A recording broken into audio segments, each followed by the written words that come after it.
여러분 안녕하십니까, 백운기입니다. 우여곡절 끝에 오늘 윤석열 대통령과 이재명 대표가 만난다고 합니다만 회담 성과를 기대하는 국민은 그리 많지 않아 보입니다. 사실 저도 별로 기대하지 않습니다. 윤석열 대통령이 달라지는 모습을 보이지 않고 있는데 만난들 얼마나 변할까 싶습니다. 가시나무에서 포도가 맺힐 리 없고 엉겅퀴에서 무화과를 딸 수 있겠습니까?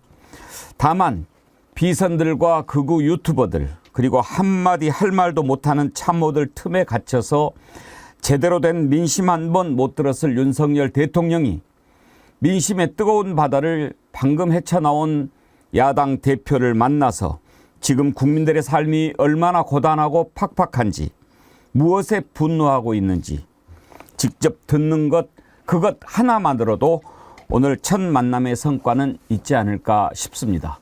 생방송 백운기의 정치 1번지 출발합니다.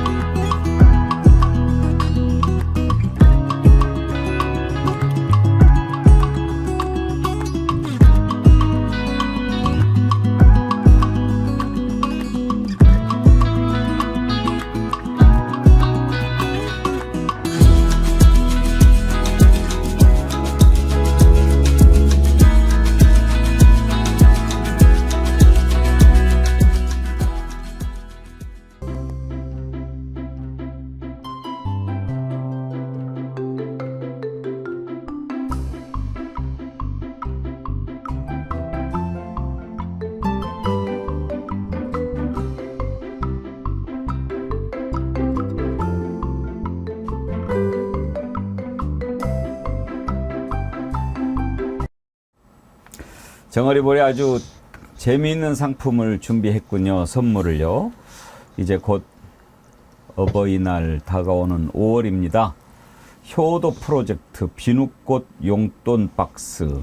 저 안에 보면은 카네이션 꽃도 있고 뭐 다양하게 있는 것 같습니다. 나중에 한번 제가 상품을 직접 한번 소개를 해드리도록 하지요. 오늘 아침에도 여러분들이 많이 참여를 해 주셨습니다. 월요일 많이 기다리셨죠? 지금 현재 구독자 수가 37,400명 좀 넘어섰는데요. 37만 4천 명. 예. 4월에 40만 달성하고 5월에 50만 하고 싶었는데 조금 늦어졌습니다. 4월에 40만 안 됐지만 5월에 50만 구독자 여러분 함께 만들어 주십시오. 여러분이 만들어가는 백운기의 정치 1번지입니다. 단위님, 비로소 살아 움직이는 느낌인 이 시간 참 설레는 시간입니다. 나라의 흥망성쇠를 한 마음으로 나누며 공감할 수 있어서 얼마나 감사한지요. 예, 감사합니다. 사실 백운기의 정치 1번지가 역사의 한 부분으로 자리 잡아가는 것을 여러분과 함께 한다는 생각을 하면 참 감사합니다. 우리가 이치학명주도 만들었고 또 정어리즘도 만들었고 그 역사를 함께 만들어가지 않습니까? 다 여러분들이 주역입니다. 감사드리고요. 나홀로님, 안녕하세요. 백운기 앵커님, 오늘 월요일도 변함없이 백운기의 정치 1번지와 시작합니다. 이제는 어느덧 정치 1번지 청취가 하루 루틴이 돼버렸네요. 늘 우리에게 힘과 의지를 주시는 것에 늘 마음 깊게 감사드리고 조금씩 보이는 희망에 하루하루가 고달퍼도 한편으론 행복합니다. 이제 나은 세상이 오는 거지요. 예, 우리가 나은 세상 함께 만들어 갑시다. 감사합니다. 오늘 함께 하실 세 분 패널 소개하지요. 전혜연 더불어민주연합 대변인, 김성환 시사평론가, 구교형 경향신문 기자 나오셨습니다. 어서 오십시오. 네. 안녕하세요. 세 분 보니까 월요일 같고 힘이 나는데요. 근데 저 카네이션 진짜 5만 원짜리 넣어주는 겁니까? 아닐 거예요. 예시인 겁니다. 예. 그건 아니고 원래 저걸 제일 좋아하신다고 하시더라고요. 현금 어버이날 선물 준비해야 되는데 전혜연 대변인은 부모님 다 계신가요? 예, 이제 아버님은 오래전에 돌아가셨고 어머님이 계신데 사실 선거운동 하느라고 한 번도 못 뵀습니다. 심지어 강원도에 갔어도 공식 일정을 소화하느라고 엄마를 못 뵀는데 조만간 꼭 뵙고 싶고요. 제가 고향이 정선인데 정선 전시 종친 어르신들이 많이 응원해 주셨다는 소문을 뒤늦게 들었습니다. 그래서 5월엔 좀 강원도에 가서 많은 분들께 감사 인사 드려야 될 것 같습니다. 네. 근데 제 바로 옆 동네예요. 그런가요? 네, 우리 전 김수환 평론가도 강원도신데 전혜연 네. 대변인은 정선. 고향이 정선 정선이고요. 산골이고요. 예. 저는 좀 더 도해지 영월입니다. 근데 저는 부모님이 다 돌아가셨어요. 두 분 다. 올해 어머니가 일찍이었는데요. 그래서 전 장모님밖에 안 계시는데 장모님이 이렇게 돈을 좋아하시더라고요. 그래가지고 아까 그 카네이션 선물 세트 이렇게 보고 예. 그 돈 5만 원짜리 이렇게 말아서 넣어주면 정말 좋아하시겠네. 그렇게 해서 드리면 좋겠네요. 네, 그 생각했어요. 예. 저도 저런 아이디어를 한번 좀 내볼까 지금 고민 중입니다. 구교영 기자님, 네. 부모님 다 계신가요? 네, 저희 그 어머니 살아계신데요. 어머니가 이제 그 일을 하십니다, 아직도. 야근 일을 하셔가지고, 아직도 부족한 아들 때문에 여러모로 고생하고 계셔가지고, 제가 언젠가는 좀 이렇게 활기차게 해드려야 되는데, 그런 결심을 다시 한번 하게 됩니다. 5만 원짜리 말아서 이만큼씩 이렇게 드리세요. 어르신들이 자주 하시는 거짓말 중에 또 하나가 아이 마음만 있으면 됐지랑 안 와도 괜찮다라는 그럼요. 말씀이라고 예. 합니다. 그래서 아니 근데 예. 선물 세트에 총도 같이 넣어주시면 좋을 것 같아요. 총. 그 혹시 모르세요? 총? 돈 넣어가지고 이렇게 딱 쏘면은 돈이 돈이 팍 이렇게 나와요? 쫙 나가는 거. 오. 그걸 그렇게 또 좋아하신다고 하더라고요. 종이 탄환은 아는데 돈 탄환은 또 처음 들어봤는데. 그거 이렇게 같이 예. 돈까지 껴가지고 총도 이렇게 넣어주시면 선물 세트로. 그래요. 그 이번에 가실 때 제가 선크림 하나씩 챙겨드릴게요. 아유, 감사합니다. 제가 참 그건 좋아하는데 글래무어 선크림 백탁 현상이 없고 아주 좋아요. 그래서 정말 이번에도 지금 강하게 제가 추천하고 있는데 좋은 기회니까 여러분도 많이 구입하시고 주변에도 널리 알리시고 제가 선크림 하나씩 선물할 테니까 가서 좀 드리고 발라 드리세요. 알겠습니다. 네, 알겠습니다. 네. 오늘 이제 오후 2시죠. 영수회담이 있는데 김성환 평론가 대통령하고 야당 대표가 만나는 이른바 영수회담이 참 오랜만이죠. 네, 그렇습니다. 윤석열 정부 들어서 뭐 처음이고요. 처음이고 뭐 만나는 것 자체가 처음인데 네, 그렇죠. 아마 홍준표 대표 시절에 문재인 대통령하고 만난 것이 마지막이었을 거예요. 맞습니다. 예. 네, 그때 만났을 때도 사실 그 뒤끝은 별로 좋지는 않았는데요. 그러니까 만나려고 했는데 홍 대표가 당시에 안 만나겠다고 거부하다가 그리고 나중에 또 만나겠다 그래가지고 만났거든요. 영수회담이라는 게 사실에 어떤 성과를 내거나 풀어나가기는 쉽지는 않아요. 그런데 윤석열 정부 들어서서는 더 심했던 거죠, 사실은. 야당 대표를 전부 다 안 만났으니까요. 그러니까 예를 들면 이전에는 뭐 노무현 대통령 때부터 시작해가지고 영수회담이라고 하는 용어도 잘 안 쓰고 그렇게 했다 그래서 주로 이제 다자회담 형태로 많이 만났거든요. 근데 지금 윤석열 대통령은 처음에 차라리 그냥 야당 대표들을 만나버렸으면은 협치를 한다고 하는 이미지도 가져가고 좀 더 국민들한테 좋은 평가를 받았을 텐데 이재명 대표 안 만나겠다고 막 하다가 지금 22대 총선에서는 지금 조국 대표하고 이준석 대표가 생겨버렸잖아요. 다자회담을 하는 게 더 불편해진 거예요. 어쩔 수 없이 이재명 대표를 지금 만나야 되는 이런 상황이 된 건데 만나려고 했더니 또 곤란한 의제가 너무 많이 지금 올라와 버리는 상황이 되니까 내가 그냥 다 들어줄게, 듣기만 할게 이렇게 했는데 대통령실 기류가 조금 달라졌더라고요, 보니까. 모든 걸 다 논의 테이블에 올려놓고 얘기하겠다고 해놓고 갑자기 야당에서 다 갖고 들어오겠다 이렇게 얘기를 해버리니까 대통령실에서 아니 우리는 민생을 좀 얘기해줬으면 좋겠어 이렇게 지금 얘기하는 걸로 바뀌어버렸어요. 그러니까 차라리 그냥 의제를 조율하면 됐을 텐데 대통령이 내가 그냥 다 들어볼게 이런 식으로 나오니까 참모들이 실무회의를 제대로 할 수가 없었던 거예요. 그러니까 의제를 못 좁히고 난 다음에 그럼 차라리 다 얘기해 보시오라고 얘기를 하니까 더 부담스러워진 거예요. 주도권을 야당한테 뺏겨버리는 상황이 되니까 그냥 이제는 그냥 이번 회동을 좀 민생 쪽으로 갔으면 좋겠네. 이렇게 또 이상한 방향으로 얘기를 하고 있어서 오늘 이제 모두 발언에서 어떤 내용까 모두 발언은 아마 생중계할 것 같거든요. 그때 아마 이재명 대표가 지금 모두 발언 준비에 공을 들이고 있다고 하는 거 보니까 그때 어떤 내용을 얘기하는가, 대통령이 어떤 내용을 얘기하는 걸 보면 이번 회동에 성과가 있을지 없을지를 알 텐데 저는 뭐 별로 기대는 안 합니다. 솔직히 말씀드려서. 그렇죠. 뭐 사실 기대할 만하지가 않습니다. 왜냐하면 기대를 하려면 일단 윤석열 대통령은 달라지는 모습을 보여야 그렇죠. 뭐 저러면은 뭔가가 나오겠구나 하는데 오죽하면은 의제도 못 잡고 그러고 있는데 이재명 대표가 아이고 그래도 그냥 뭐 만나야지 뭐 해서 된 거 아닙니까? 전현 대변인? 예, 이번 회담이 윤석열 정부 출범 후 무려 720일 만에 잡힌 겁니다. 그것도 대통령실이 정말 적극적으로 했는지 진정성이 의심스러운 것은 총선에서 완전히 참패하고 지지율도 뚝 떨어지니까 그제서야 한 것이라고 해요. 어쨌든 늦게나마 이렇게 잡혔으니까 국민들이 보기에 총선에서 국민들이 명령한 민생회복 문제와 국정기조 변화에 대한 의지를 대통령이 뚜렷하게 보여주고 무엇보다 제1야당인 민주당의 이재명 대표를 존중하는 모습을 보여주는 것을 바라는 것이 국민들이 바라는 거라고 예상이 됩니다. 그런데 문제는 뭐냐면 윤석열 대통령이 총선 참패 이후에 보여준 메시지라던가 인사라던가 질문 2개 받는 기자회견을 봤을 때 과연 그런 의지를 갖고 있느냐 굉장히 의심스럽습니다. 그래서 오늘 어떤 성과를 낼지가 더 주목이 되는 거고요. 저는 또 하나 말씀드리고 싶은데 벌써 여권 일각에서 민생 문제만 다루자고 하는데 지금 민주당에서 제시한 민생 회복과 관련된 지원금 25만 원 의제 아직 올리지도 않았는데 벌써부터 이렇게 비판적으로 하는 건 하지 말자라는 거 아닙니까? 그러면 제대로 정말 오픈마인드로 대화를 하려는 건지 의심이 되고요. 또 하나 최성병 특검이라던가 이태원 특별법이라던가 김건희 여사와 관련된 문제는 민생이 아닌 것처럼 말하는 의견도 나오는데 국민의 생명과 안전에 대한 부분 그리고 많은 개미 투자자들과 관련된 주가 조작 의혹이 왜 민생과 별개인 거죠? 이런 식으로 벌써부터 프레임 짜서 하는 거 안 맞는다고 생각을 합니다.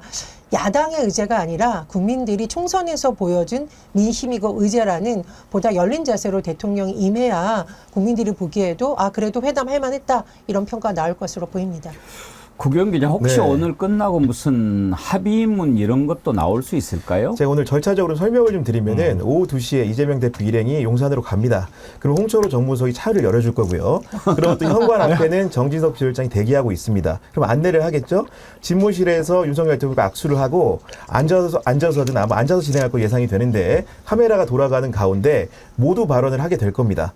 모두 발언이 끝나면 비공개 회동 본회담이 열리게 되고요. 그리고 사후에 사후 브리핑을 대통령실과 민주당이 각자 하기로 했습니다.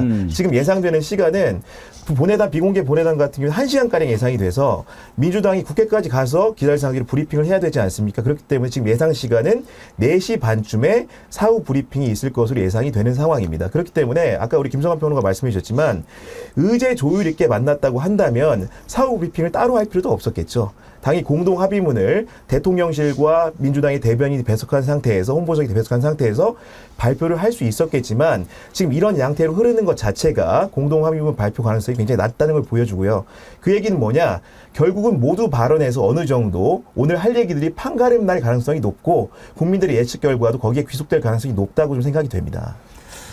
만약에 시간이 좀 길어졌다. 뭐 지금 일단 1시간 잡고 가지만 더 길어질 거라고 예상하지 않습니까? 뭐 제한을 두지 않겠다고 하는데 길어지면 좋은 걸까요? 안 좋은 걸까요? 그 제 개인적인 기자 관측으로는 길어진다는 것은 결국은 허심탄회하게 할 얘기들이 더 많아진다는 얘기기도 하고 경우에 따라서는 양자 모두 비공개 독대 가능성을 지금 부인을 하고 있습니다. 길어진다는 얘기는 둘만의 얘기할 수 있는 시간도 갖는다는 것이기 때문에 물리적인 시간이 길어지는 것은 회담의 풍부성을 담보하는 것이기 때문에 개인적으로 좋은 현상이라고는 생각을 합니다. 길어지는 것은 근데 윤석열 대통령이 이번에 비서실장하고 정무수석 인선하면서 뭔가 황급히 빨리 기자회견 질문 안 받으려는 듯한 그런 좀 논란이 있었잖아요. 예. 질문도 안 받고. 저는 오늘도 대통령실이 식사가 아니라 오후에 차담회를 잡은 것은 너무 길지 않게 하고 사진만 찍고 공개 모두 발언만 하려고 하는 것은 아닌지 좀 우려가 됩니다. 국민들이 지금 무려 720만에 이뤄지는 이 회담을 얼마나 많이 바라보고 계시겠습니까? 제1야당을 위해서가 아니라 윤석열 정부가 식물 대통령이나 종이 호랑이로 전락하지 않기 위해서 지금 하고 있는 거고 오히려 야당이 여기 빨리 응해준 걸 사실은 고마워해야 되는 상황입니다. 그래서 대통령실에서 너무 정치적으로 정략적으로 계산하지 마시고 제가 누누이 말씀드렸듯이 총선에 나타난 민심을 존중하십시오. 제1야당 대표를 통해서 나오는 국민의 의견을 존중하는 것이 이제야말로 대통령실이 바뀌고 있다. 윤석열 대통령이 국정기조를 전환하려고 하는 가장 상징적인 모습입니다. 사진 찍기용 쇼 하려는 생각 빨리 거두시기 바랍니다. 오늘 그냥 나 만났어. 이거 네. 하나만 보여줄 가능성이 있다. 그런 걱정하시는 네. 거죠? 근데 참 박절한 대통령이에요. 아니 야당 대표 처음 만나면은 밥 한 끼라도 먹여야 되는 거 아닙니까? 홍준표 시장하고 4시간 만나서 네? 말이야. 그러니까 최소한 그렇게라도 하고 뭐 한국인의 정의라는 게 있는 건데 밥이라도 좀 함께 하고 야당 대표가 좋아하는 음식들 좀 한두 개씩 내놓고 그렇게 하고 난 다음에 좀 편하게 대화를 풀어나가면 얼마나 좋겠어요. 그게 우리가 보통 하는 상례잖아요. 근데 그것도 안 하겠다고 하는 거예요. 차담회로 그냥 퉁치겠다는 얘기가 되는 건데 기본적인 어떤 회담에 대한 기대를 좀 떨어뜨리는 뭐 이런 것 같고요. 뭐 실무적인 것만 하겠다 이렇게 얘기를 하고 있는데 제가 볼 때는 거꾸로 생각하면요. 이건 보수 입장에서 보면 윤 대통령이 매일 유튜브 본다고 얘기하는데 뭐 피의자 이재명 대표한테 뭐 아예 그쪽에서는 범죄자라고 하잖아요. 밥 먹이게 생겼냐 이렇게 얘기할 거 신경 쓴 거 아닌가? 아니 지금 뭐 만나지 말아야 된다는 얘기도 대놓고 하는 사람들도 일부 있는데 그러니까 여전히 아직도 정신 못 차리고 있다. 그러니까 선거에서 국민들이 다수로 선택을 한 거 아닙니까? 뭐 냉정하게 심판을 한 거라 그러면 그걸 그냥 수용하는 모양새를 취해주면 참 좋은데 아직도 일부 아주 극우화되어 있는 보수층에서 얘기하는 거 그들이 얘기하는 거에 신경 써가지고 이거 다른 거 아무것도 하지 않고 그냥 나 만났어. 이거 하나만 가지고 그냥 이걸로 끝내려고 하는 태도를 보이는 거. 이 참 박절한 모습 아닙니까? 끝나고 나서 각자 발표한다고 그랬는데 아마 이제 어떤 표정으로 또 어떤 분위기로 이렇게 발표하느냐가 이번 회담의 성과를 보여주는 그런 장면이 될 것 같은데 식사 얘기하시니까 옛날 생각이 나네요. YS 대통령 때 김대중 새정치국민회의 총재가 이제 회담을 하고 왔어요. 근데 그때는 YS가 주구장창 칼국수만 드실 때였어요. 아, 네. 기억나요. 하여튼 1년 내내 365일 점심 칼국수만 먹는데 참 대단해요. 그것도. 그냥 바꿀 수도 있는데 그냥 칼국수만 드셨죠. 그래서 이제 청와대에 가서 회담을 하고 돌아왔는데 기자들이 이제 궁금하잖아요. 뭐를 얘기를 했는가 궁금한데 당사에서 발표를 안 하고 그 당사 지하 1층에 복집이 있거든요. 그쪽으로 오라는 거예요. 그래서 아니 청와대에서 오찬을 하고 오신 분이 왜 복집에서 보자고 그래서 한 3시인가 4시쯤 됐는데 내려갔어요. 근데 이렇게 이제 복요리를 이렇게 막 탕을 끓여놓고 이렇게 하는데 아니 왜 청와대에서 오찬을 하고 오셨는데 이렇게 식사를 준비를 하셨느냐 그랬더니 칼국수 하나만 달랑 주고 참 우리가 참 대단한 YS다. 아니 평소에는 칼국수를 드셔도 이렇게 야당 총재 더군다나 김대중 대통령 잘 먹기로 유명하신 분 아니에요. 그러면 좀 입맛에 맞는 것도 좀 내놓고 그러시지. 그거를 또 칼국수만. 근데 저 이제 대통령실의 정무 기능이 아직도 엉망이다 이렇게 생각을 할 수밖에 없는 게 홍준표 대구시장하고 4시간 만났다. 저녁 먹으면서 이거 지금 전 국민에게 다 공개된 상황입니다. 그리고 기자들하고 김치찌개뿐만 아니라 뭐 녹두전 족발도 검토해라 라는 뉴스까지 나왔습니다. 이게 지금 대통령실 출입하는 기자들과 뭐 먹을지 의논하고 홍준표 대구시장 만나서 4시간 만나는 거 이거 자체를 나쁘다고 할 수는 없겠죠. 그런데 지금 선거 이후에 대통령이 국정기조를 잘 국민들에게 말씀을 드리고 또 협치하는 모습을 보이는 첫 번째가 바로 민주당 이재명 대표와의 만남입니다. 그러면 김성환 평론가님 말씀해 주셨듯이 식사를 하면서 그 식사를 하는 과정에서 의견을 조율하거나 이런 모습에 정말 존중하고 최선을 다하는 모습을 최소한 보여야 되는 거 아닙니까? 제1야당 대표가 아무래도 홍준표 대구시장이나 대통령실 출입 기자단보다 못한 대접을 받는 걸 국민들이 원하고 있겠습니까? 정무수석은 바뀌었지만 여전히 정무 기능이 많이 떨어지고 비서실장이 바뀌었지만 여전히 비서실 기능이 제대로 작동하고 있는지 좀 의심스러운 대목입니다. 필요가 없다는 얘기죠. 거꾸로 말하면 대통령을 이기는 사람이 아무도 없다는 거죠. 그러니까 그걸 그대로 보여주는 거 아닌가 싶어요. 변하지 않은 대통령 모습. 그래서 사실은 좀 저는 별로 기대를 안 한다는 말씀을 드리는 겁니다. 김수현 님도요. 아무 기대 마세요. 용모방망이에 맞지 않고 무사히 나오길 기도하세요. 다니님, 밥 한 끼도 안 준다고요? 참 머린정스럽네요. 지는 먹는 거에 목숨 걸면서. 예. 아무튼 좀 달라진 모습을 보여줘야 될 텐데. 그리고 오늘 댓글 많이 보내주시는데 제가 사실 좀 그냥 슬그머니 넘어가려고 했는데 그 선글라스 얘기를 계속 하셔가지고 예. 아직은 좀 붓기가 덜 빠졌습니다만 선글라스 쓰고 계속 방송하는 거 예의가 아닌 것 같아서 오늘 한번 도전해 봤습니다. 제가 옛날에 방송할 때 썼던 안경을 쓰면서 조금 감춰질까 했는데 티가 많이 안 나지요? 그래도 좋은 말씀 많이 해주셨네요. 그레이스 전님, 선글라스 벗으셨군요. 정말 젊어 보이시네요. 여기 미국 필라델피아에서 항상 응원합니다. 정치 1번지를 보면서 한국의 정치를 알고 삽니다. 아이고, 감사합니다. 필라델피아는 지금 몇 시일까요? 몇 분만 더 소개할까요? 정화희님, 앵커님 선글 벗으신 거 축하. 10년은 젊어지셨네요. 아이고 참 쑥스럽습니다. 예, 제가 여러분께 좀 잘 보이려고 노력한 건데요. 그렇게 봐주시니까 감사드리고요. 또 들장미님, 앵커님 동생분이 나오셨슈. 아이고. 남자친구 상식님도 칭찬해 주셨고, 부산이대희님, 경고. 오늘 앵커님 눈 보지 마세요. 빨려 들어갈지 모릅니다. 에이, 부산이대희님은 남성이면서 이렇게 야릇하게 표현하십니까? 세금도둑 자바라님, 앵커님 꼭 읽어주세요. 지난주 캐나다 교민께서 현재는 사과가 1달러라고 하시던데 이걸 수입할 수 있는 방안을 민주당에 알려줄 수는 없는지요? 알려서 수입만 할 수 있으면 좋을 텐데 말이죠. 이게 이제 경제학의 과제죠, 구기현 기자님. 지난번에 캐나다 교민이 글을 보내주셨어요. 지금 캐나다는 사과가 1달러래요. 아, 정말 현격한 차이네요. 예. 오늘 이제 민생 얘기도 있을 거고 의료 개혁 얘기도 좀 나올 것 같고 총리 얘기를 할 수도 있을 것 같고 이제 우리가 좀 가장 궁금한 것은 최상병 특검이라든지 김건희 특검이라든지 이런 얘기까지 꺼낼 수 있을까 하는 건데 민심은 당연히 그런 거 꺼내서 얘기하고 이번에는 거부권 행사하지 마라 이렇게 요구해야 된다가 민심인데 어렵게 만난 회담이고 면전에서 또 김건희 특검 얘기하는 거 조금 부담스러울 수도 있지 않냐 그런 얘기가 나옵니다만 뭐 대체로 언론들은 점령군 행세는 하지 마라 그렇게들 얘기를 하더군요. 뭐 짓밟으려고 야 하겠습니까마는 그래도 할 말은 해야 되지 않겠습니까? 영수회담을 앞두고 여야 대변인들의 얘기를 한번 들어볼까요? 국민의힘 정의용 수석 대변인, 최민석 대변인 발언을 한번 들어보죠. 일방적인 강경한 요구는 대화에 어떤 도움도 되지 않습니다.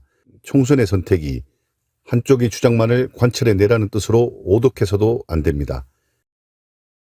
실무 협상 과정에서 대통령실이 보여주었던 태도는 국정 기조 전환이 이뤄질 수 있을지 의구심을 갖게 합니다. 문제는 이제 최상병 특검, 김건희 특검 얘기를 꺼낼 수 있을까 하는 건데 김성환 평론가 어떻게 전망하십니까? 일단 김건희 특검은 조금 부담스러울 수 있어요. 그러니까 거기까지 굳이 나가지 않아도 그 다음 기회가 얼마든지 있기 때문에. 근데 최상병 특검 얘기는 안 꺼낼 수가 없을 겁니다. 이건 너무 당연하고요. 이번 총선 때도 사실 굳이 이런 사안을 만들지 않아도 됐을 텐데 긁어부스럼을 대통령이 직접 만들었잖아요. 이종석 전 국방부 장관을 호주 대사로 굳이 내보내고 거기에 대해서 민심이 역풍이 불기 시작하니까 다시 11일 만에 데리고 들어오는 모습들이 있었던 거란 말이에요.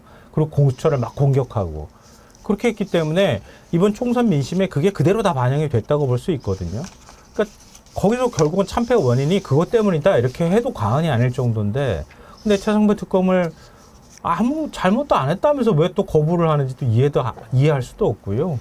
그리고 공수처를 그렇게 공격하고 난 다음에 공수처가 수사 공정하게 할 겁니다라고 말하는 것도 그것도 이율배반이란 말이에요. 그러니까 자기들이 공격해놓고 자기들이 공수처가 언론하고 짜고 치면서 공작을 펼쳤다고 얘기해놓고 공수처한테 수사를 맡기겠다고 얘기하고 3개월 동안이나 공석으로 뒀던 공수처장을 갑작스럽게 또 추천받은 지 2달 만에 임명을 하는 모습을 보면서 참 급하긴 굉장히 급했다 이런 생각은 드는데요. 그러니까 여권의 얘기를 충분히 우리가 수용하고 인정한다 하더라도 오늘 경향신문에서도 이제 지적을 잘했지만 난제가 또 있어요. 뭐냐면 공수처가 기소할 수 있는 대상은 판검사하고 경무관급 이상의 경찰이 고위 간부예요. 예. 근데 공수처가 수사를 다 해놓고 난 다음에 그럼 기소를 하려고 하면은 검찰한테 그러니까 사건을 넘겨야 돼요. 검찰이 기소 안 하고 미적된다거나 그리고 기소한다 하더라도 공소유지 제대로 하지 않으면은 그냥 또 도로함이 탑을 되는 거예요. 그러니까 결국은 스스로가 공수처의 중립성을 무너뜨렸고 그리고 공수처가 실제로 기소할 수 있는 권한도 없는 거라고 하면 특검으로 가는 게 제일 좋다. 특검이 제일 공정하다. 이거 외에는 사실 달리 방법이 없는 겁니다. 이걸 지금 거부하겠다고 하는 것도 말이 안 되는 거고 국민의힘이 벌써 뭐 당론으로 거부하겠다는 얘기를 하고 있다고 하면 대통령이 거기에서 이재명 대표가 말을 꺼낸다 하더라도 거기다가 말을 붙일 상황도 못 되는 것 같아요. 근데 어찌됐든 민심은 이재명 대표가 분명하게 전달할 필요가 있다. 다른 건 몰라도 뭐 지금 의대 증원 문제나 이런 것들은 민생 문제니까 그런 것들은 당연히 논의 대상이 될 수 있다고 보지만 최상병 특검 문제는 반드시 얘기를 꺼내서 대통령의 반응이 무엇인지를 우리가 들어야 할 필요가 있다.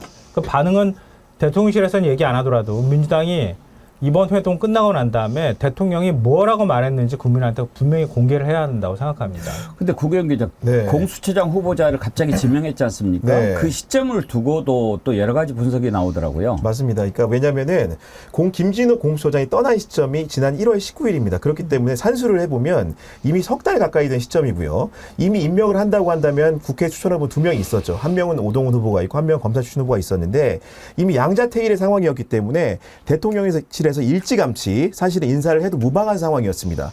그럼에도 불구하고 지금 와서 갑자기 왜 벼락같이 이렇게 임명하냐를 두고는 이견이 나올 수밖에 없는 것이거든요. 왜 그러냐면은 기본적으로 대통령실에 대한 공수처의 수사가 진척이 되는 상황이 맞았습니다. 그러면서 여러 가지 의혹이 증폭되면서 결국은 제대로 규명하기 위해서는 특검이라는 제3의 수단이 필요하다는 의견이 야당과 국민들 중심 많이 나왔거든요. 그러다 보니까 원래 어땠습니까? 아까 김성환 평론가 말씀하신 대로 공수처가 이종섭 대사를 출금했다는 소식이 전해졌을 때까지만 해도 여당의 입장은 강경했습니다.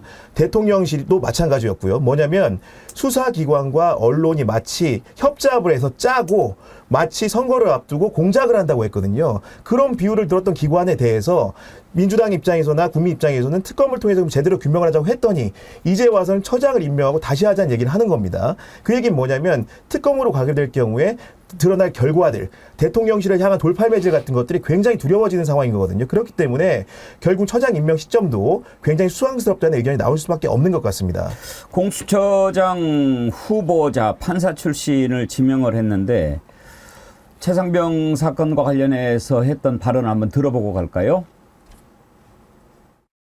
어려운 시기에 공수처장 후보로 지명되어서 굉장히 무거운 마음을 갖고 있습니다. 독립수사기관으로서 제자리를 잡고 또 좀 효능감 있는 조직이 되도록 그 부분에 대해서는 아직 보고받지는 못했습니다.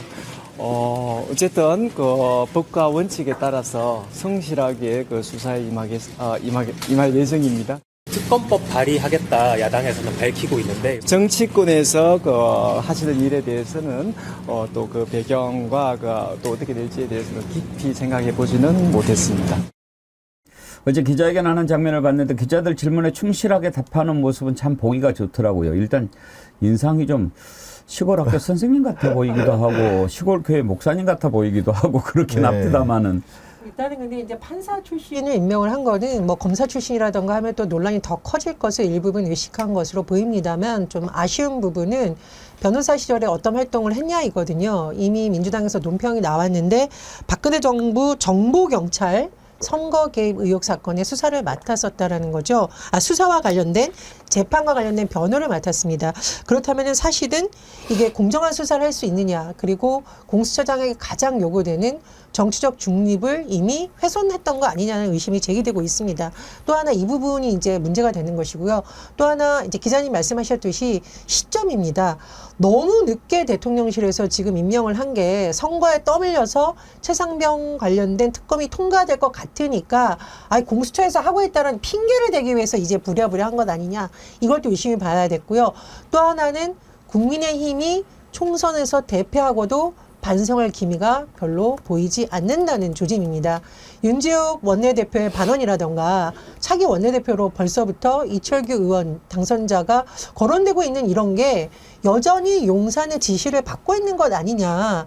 결국은 최상병 특검과 관련해서도 당론으로 거부하거나 아니면 본회의 보이콧을 하냐는 의심이 벌써부터 제기되고 있는데 우리가 이런 걸 한마디로 정신을 못 차렸다라고 표현을 합니다. 총선에서 대표였으면 바뀌어야 되는데 대통령실도 국민의힘도 바뀌는 게 안 보여서 전 볼 때마다 좀 답답합니다. 저렇게 안 바뀔 수가 있나 이런 생각이 드네요. 제가 하나 첨언을 드리면은 어제 오동훈 변호사 기자들 만나서 한 얘기 중에 굉장히 기묘한 분이 하나 있는 게 그러니까 수사를 안 해본 사람이 공수처장이 됐는데 어떻게 할 거냐 물었어요. 그랬더니 형사재판 경력이 오래됐고 공소유지 경험이 많기 때문에 그런 부분에 있어서는 공수처에 도움이 될 거라고 하면서 넘버 2라고 할 수 있는 차장이 중요하다는 얘기를 했습니다. 그럼 차장은 검사 출신의 수사력이 겸비된 사람을 기용하겠다고 했거든요.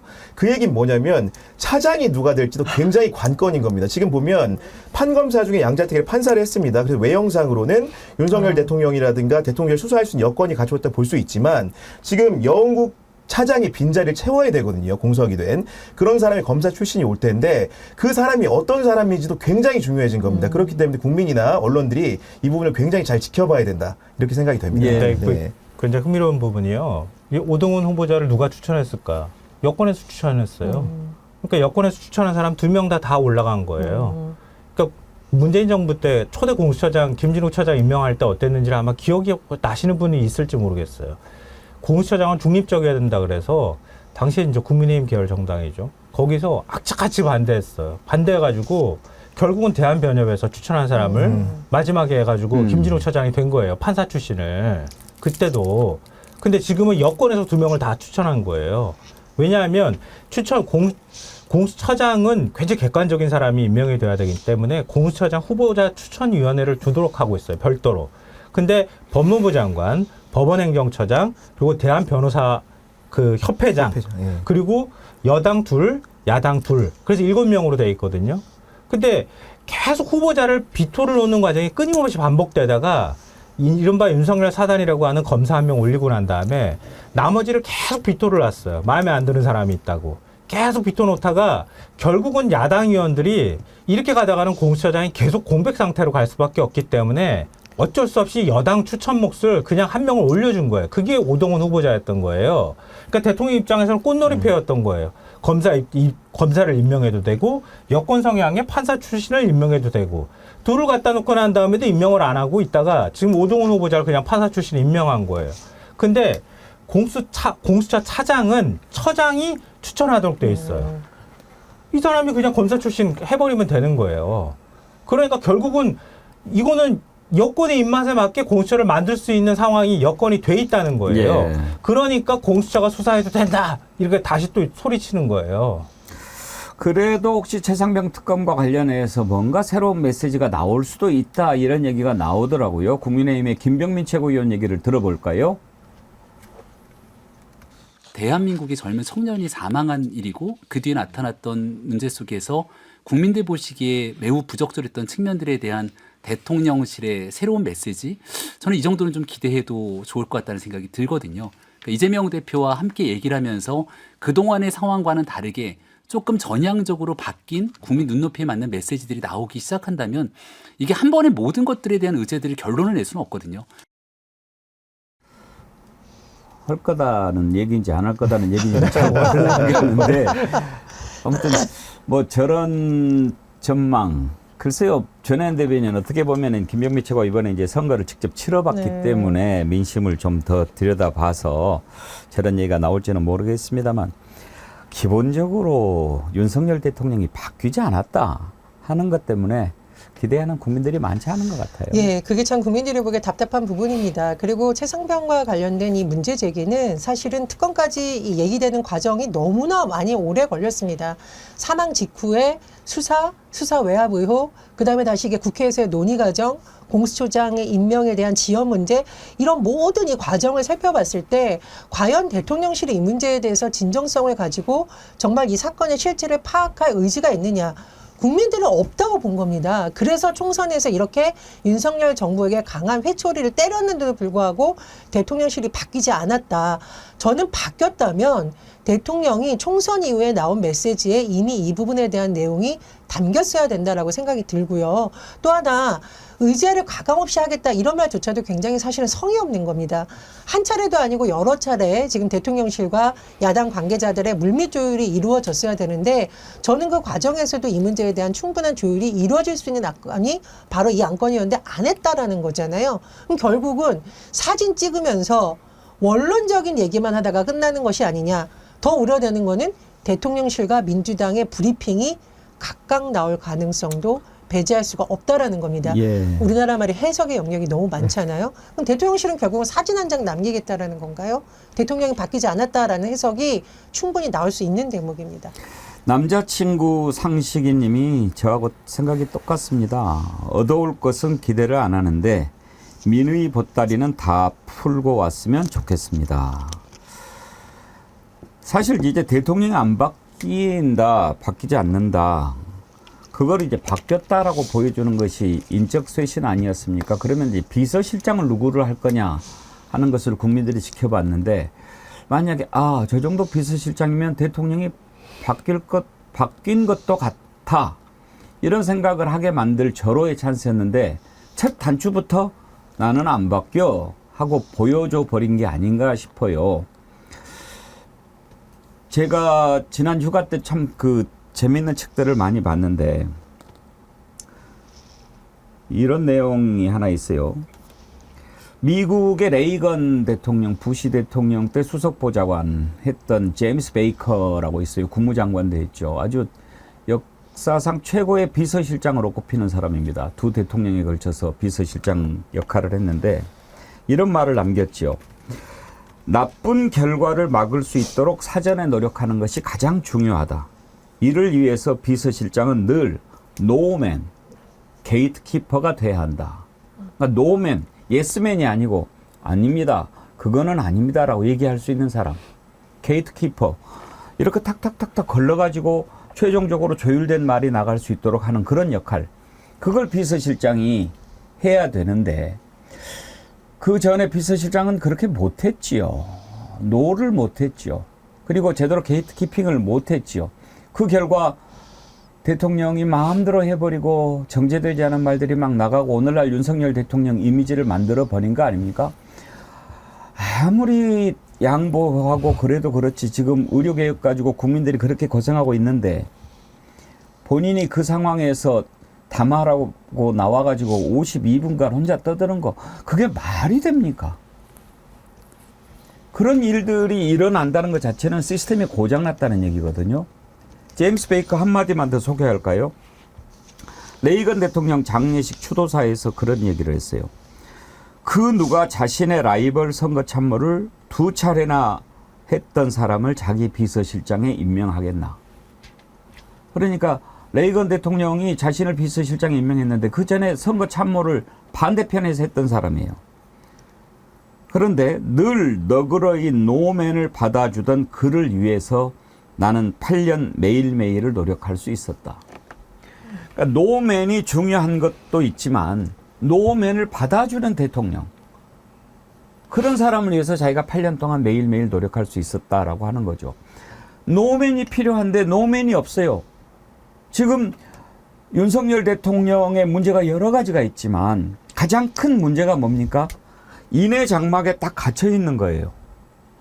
제가 누구누구 만난다, 어떤 사람 만난다 그런 얘기 듣고 있어요.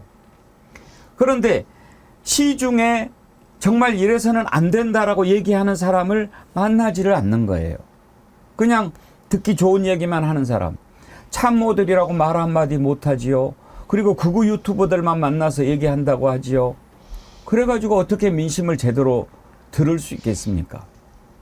옛날 이야기 또 하나 해드리면 우리나라가 IMF 참 어려운 환란을 겪었는데 그 이유 가운데 하나로 이런 걸 지적하는 분이 있었어요. 김영삼 대통령이 다 없앴죠. 경복궁도 무너뜨리고 남산의 외인 아파트도 폭파하고 그러면서 나는 안가 정치 안 하겠다라고 해가지고 안가를 없애버렸어요. 그러니까 궁정동에 안가 있지 않습니까? 박정희 대통령 시해당했던 곳. 그걸 없애버렸어요. 그리고 밤에 그냥 일찍 들어가서 TV 보고 뉴스 보고 그냥 자는 거예요. YS는 평생 정치를 했는데 많은 사람들을 만나서 이야기 들을 수 있잖아요. 그런데 만약에 그 안가를 꼭 부정적인 의미로만 생각했는데 굳이 안가를 없애지 않았다면 관제나 이렇게 집무실에서 나와가지고 저녁에 평소에 가깝게 지냈던 동지들이라든지 또 친구들 만나서 이야기를 할 수 있었다면 어이 YS 지금 심상치 않아. 이러다가 완전히 나라가 망한다는 얘기가 파다하네. 시중에 사람들은 다 듣고 있는데 대통령만 모르고 있었다가 당한 것 아닙니까? 대통령 앞에서 누가 우리가 곧 지금 바닥이 나게 생겼습니다. 그러면 너 책임져 그러는데 누가 얘기하겠습니까? 그런 얘기를 듣고 그런 공간을 두고 활용을 했어야 되는데 없애버렸기 때문에 못 들었다가 결국은 IMF에 꼼짝없이 당할 수밖에 없었다. 그런 지적을 하는 사람이 있었는데 지금 윤석열 대통령 왜 청와대에 나왔습니까? 소통하겠다고 나온 거였잖아요. 그러면 좀 얘기도 듣고 여러 사람 만나서 할 수도 있고 그럴 텐데 만나고 싶은 사람만 만나고 듣기 좋은 얘기 해주는 사람만 만나고 그렇게 하다가 이렇게 된 거 아닙니까?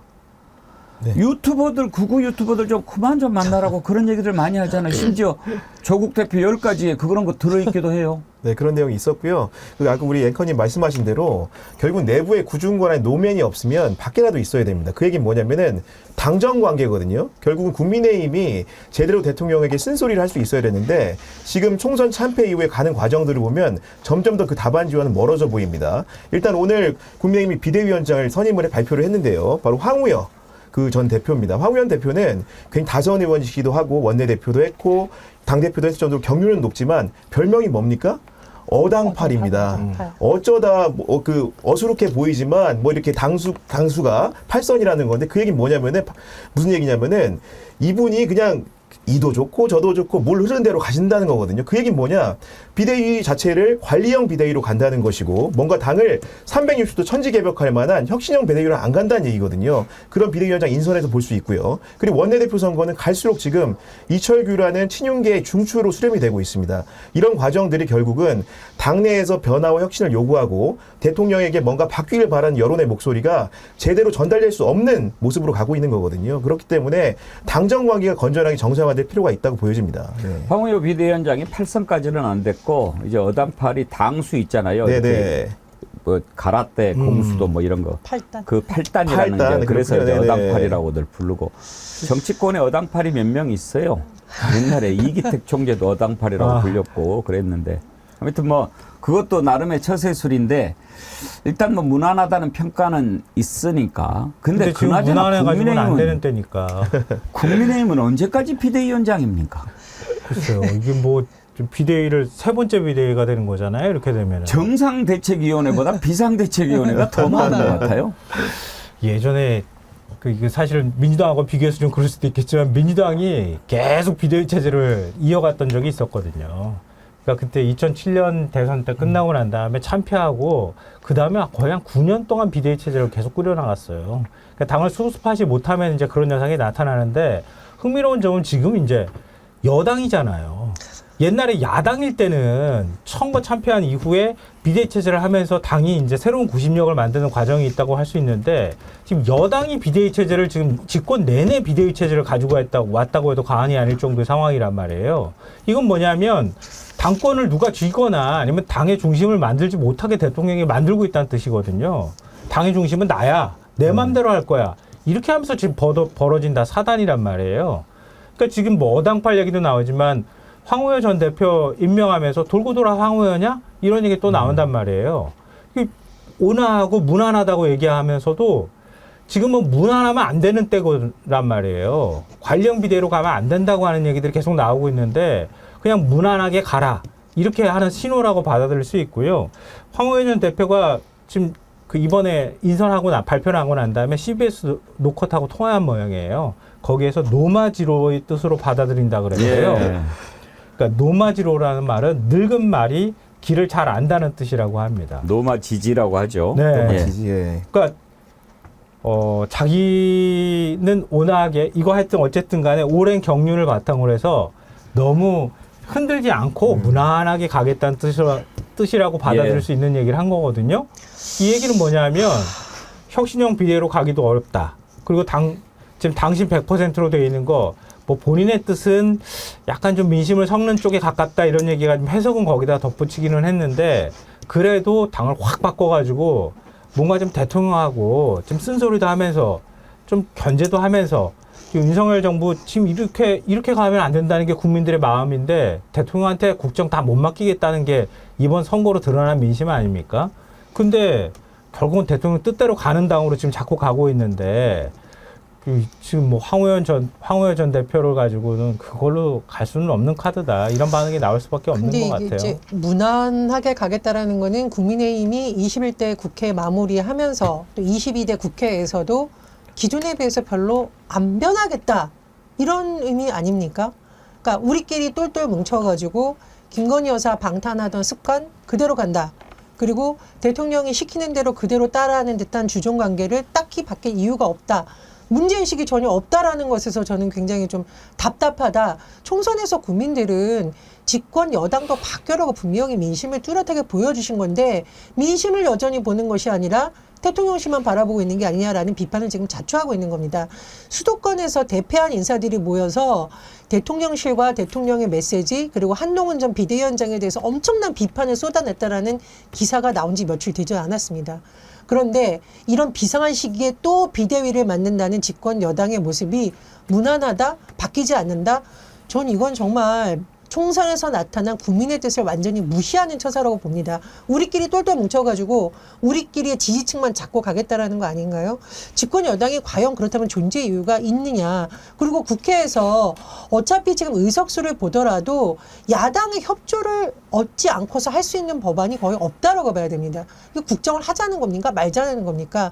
여당이 정말로 비상하다고 생각을 하는 건지 아니면은 비정상적 사고를 하고 있는 건지 국민들이 참 의심스러워할 만한 대목이라고 저는 생각이 들어요.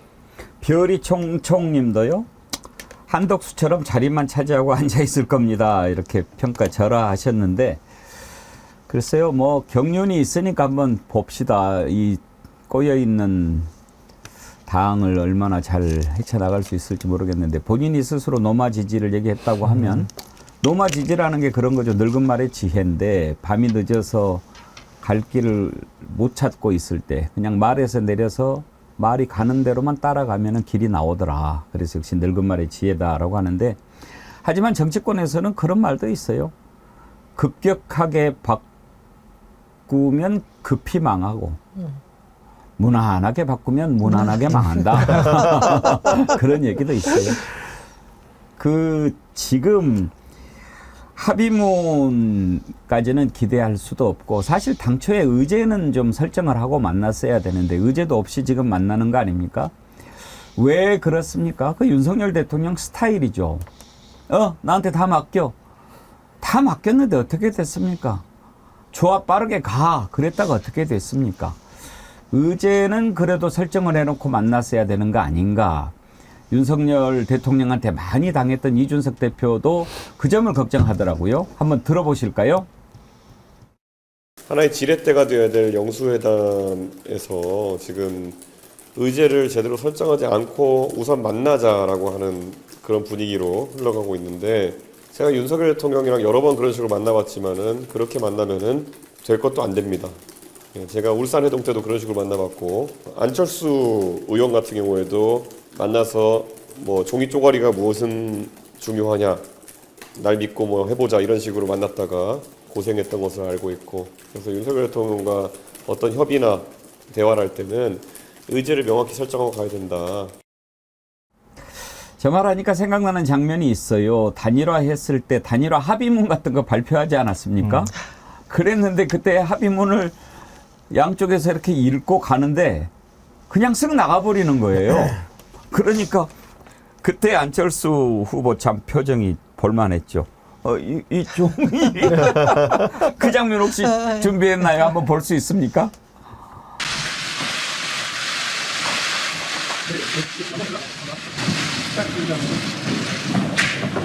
이거 필요 없으세요?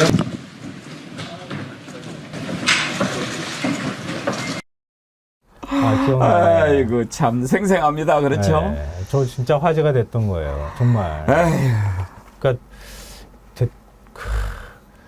저도 오늘 뭐 늘 잠깐 기대했다가 기대를 막 접어버리고 그러지만 윤 대통령이라는 사람이 어떤 머릿속에 프로토콜을 그러니까 구조 자체가 저런 데 익숙치가 않은 사람이에요. 애초에. 그러니까 뭘 구체적으로 디테일하게 접근하고 뭔가를 하는 그런 스타일이 안 되는 거예요.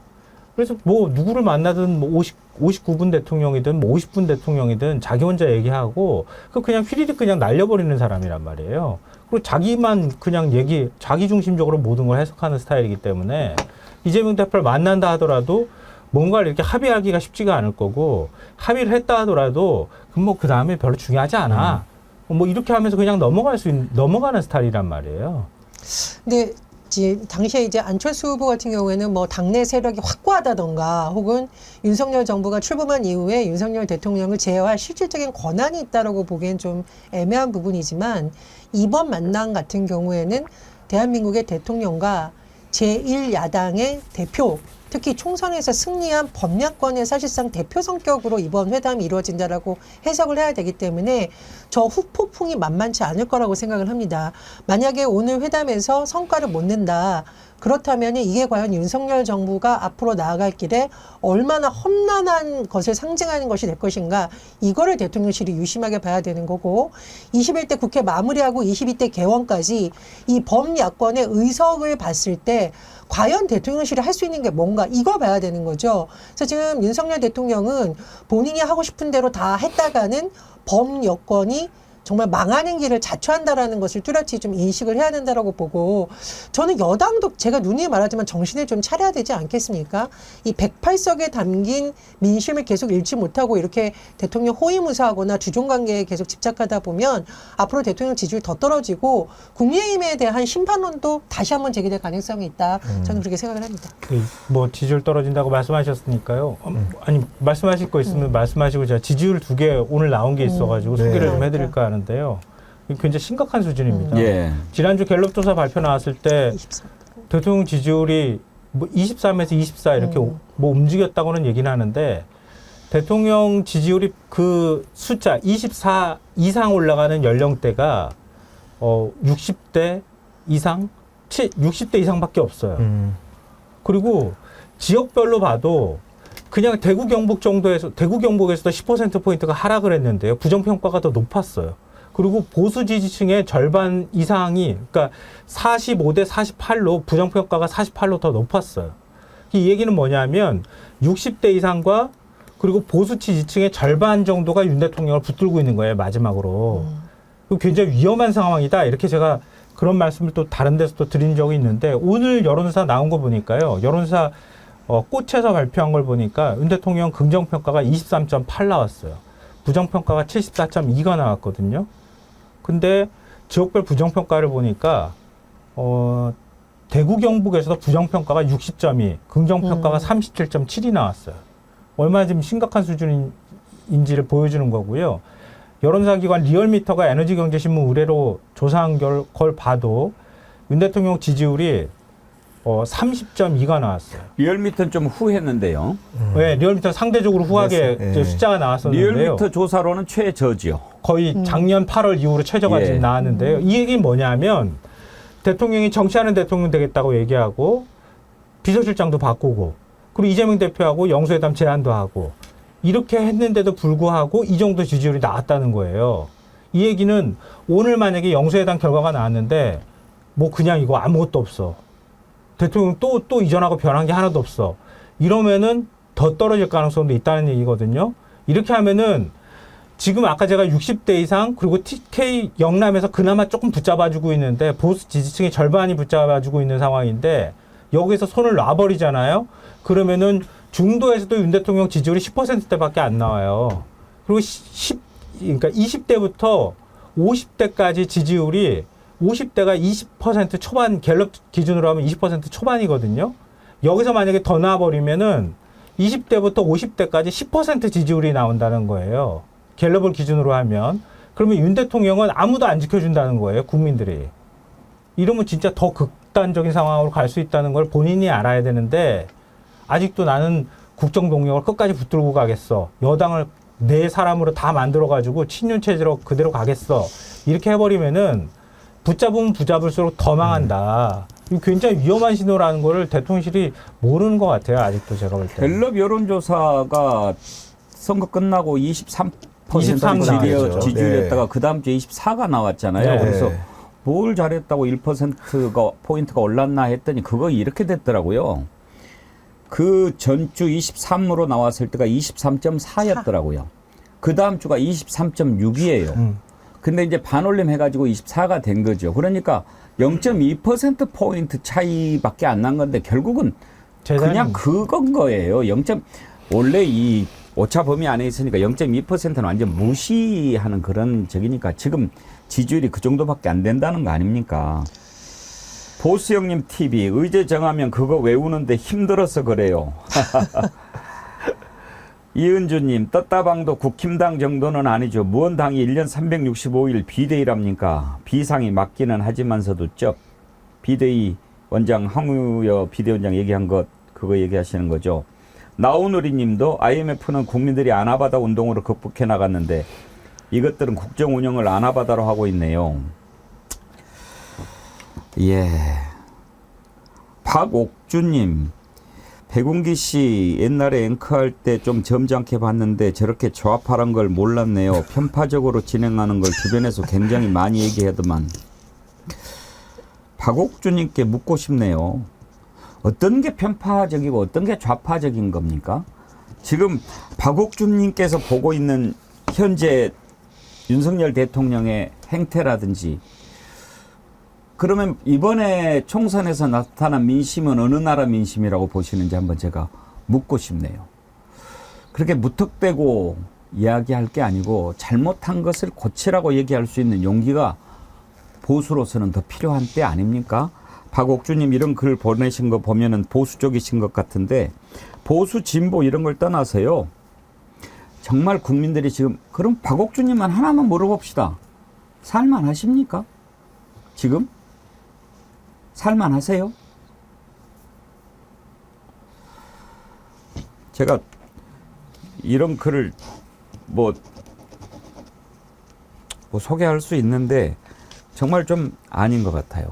근데 저희가 여론조사 볼 때 긍정평가의 수치도 중요한데 이렇게 추이를 봐야 됩니다. 그런데 대부분의 여론조사 지금 추이가 윤석열 대통령의 지지율이 3주째 하락이라는 겁니다. 이 말은 총선에서 이미 국민들이 한번 화가 났는데 그 이후에도 대통령실이 변하지 않으니까 점점 더 지지율은 떨어진다. 이렇게 해석을 할 수가 있는 거고 중요한 것은 부정평가인데요.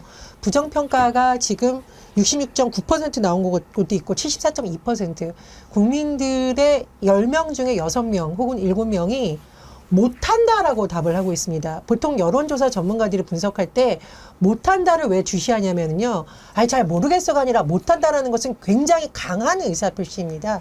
그래서 부정평가는 계속 올라가고 긍정평가는 떨어지면서 이 격차가 벌어진다는 것은 대통령실이 여전히 민심을 담아내지 못하고 있다라는 것이지 저희가 특정 방송이라서 그거를 이렇게 마음대로 해석할 수 있는 영역이 아니거든요. 그래서 여론조사에서 나타난 민심을 근거로 한번 우리가 판단해 보는 것도 객관적 잣대로 볼 수 있지 않을까 하는 생각이 듭니다. 뭐 우리가 최상무 특검 얘기했지만요. 그 꽃에서 조사한 걸 보면요. 윤 대통령과 이재명 대표와의 영수회담에서 가장 우선적으로 다뤄져야 할 의제는 무엇이 되어야 하느냐 이렇게 물었던 모양이에요. 이번 조사하면서 최상병 사망사건 수사 외압 의혹이 25.5%로 가장 많았다고 하고요. 그 뒤로 대통령 배우자 명품백 수수 및 주가 조작 의혹이 15.9, 전국민 25만 원 민생회복지원금이 12.4, 양평고속도로 의혹이 5.3, 이태원 참사가 5.1, 영수회담을 하지 말아야 한다가 11.8 이렇게 나왔는데요. 말 그대로 이채양명주입니다. 국민들이 그렇게 생각하고 있는 거예요. 영수회담 의제로 이거 얘기해야 된다고 얘기를 하고 있는 거예요. 이게 여론조사 결과로 나오고 있다고 하는 겁니다. 박옥주님 아까 제가 소개해드렸는데 박옥주님도 우리 그 신청하세요. 제가 이메일 주소 알려드릴게요. 소개해드릴게요. 소개해드렸으니까. 그리고 이 이채양명주 디퓨저 제가 보내드리도록 하겠습니다. 신청하시면. 자 이제 오늘 전반적으로 오후 2시에 있을 회담을 앞두고 우리가 얘기를 나눠봤지만 크게 기대를 하지 않습니다. 왜? 대통령이 바뀌었다는 확신이 없으니까. 그러다 보니 이제 이렇게 부정적으로들 많이 전망하는데 그래도 내일 이렇게 우리가 평가를 할 때 이런 것은 좀 성과 아니었나 이렇게 좀 얘기를 했으면 좋겠습니다. 그래도 걱정이 많이 되죠. 지금 특검 전국으로 이제 흘러가게 될 겁니다. 그렇게 하라는 게 국민의 명령이니까요. 근데 이제 김건희 특검 같은 경우에는 어떻게 해야 될까? 조국 대표는 이것도 반드시 얘기를 해야 된다라고 얘기를 하는데 들어볼까요? 다수가 이야기하는 민생지원금이나 최상병 특검법 말고 총선 민심을 상징하는 다른 의제가 있다면 그게 뭘까요? 말씀하신 두 가지를 빼고 얘기하자면 당장은 뭐 김건희 특검법이 있겠죠. 네. 지금 제가 그 총선 선거 과정에서 거리에서 만났던 시민들 중에 거의 태반은 이 검찰의 수사와 기소라는 것이 살아있는 권력에 적용돼야 된다는 것이 윤석열 검찰총장의 지론이었고 그것을 그 기치로 해서 권력까지 잡았는데 자기 자신과 자기 자신의 가족 측근에게는 그런 검찰권을 행사하지 않는다는 점에 대해서 매우 분노하셨거든요. 이 점에 대해서는 저는 어떠한 방식으로든 이루어져야 한다고 생각하고 있습니다. 이제 조국 대표 입장에서는 본인이 그만큼 당했으니까 똑같은 법의 잣대로 해라 이렇게 얘기할 만한데요. 최상병 특검과 관련해서는 만약에 이거를 뚜껑을 열면 판도라의 상자가 될 거다 이렇게 전망하기도 했습니다. 들어보실까요?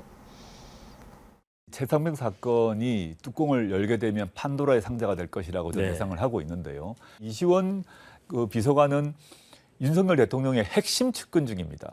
이 이시원 비서관에게 누가 지시했는지, 그다음에 이 사태 이후에 이시원 비서관은 누구에게 보고했는지, 누구와 협의했는지 이 문제가 밝혀지게 되면 매우 심각한 사태가 올 것으로 지금 보고 있습니다.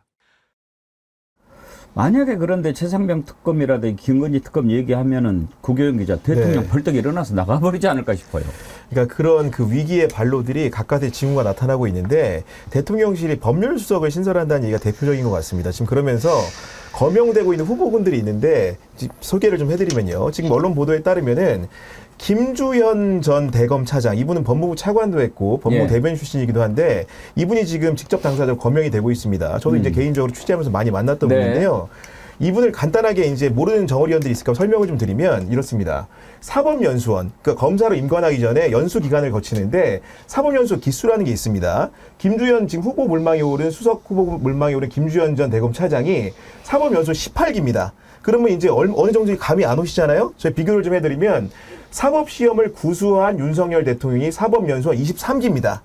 그리고 직전에 법무부 장관을 했던 한동훈 전 비대위원장이 몇 기냐? 27기입니다. 이것도 감이 안 온다 설명해드리면 지금 일선에 있는 검사장들을 제가 예전에 뵌 분들이 있는데 김주현 대검차장의 경우에는 가장 주요한 보직 중에 뭐가 있었냐면 서울중앙지검 3차장을 했어요.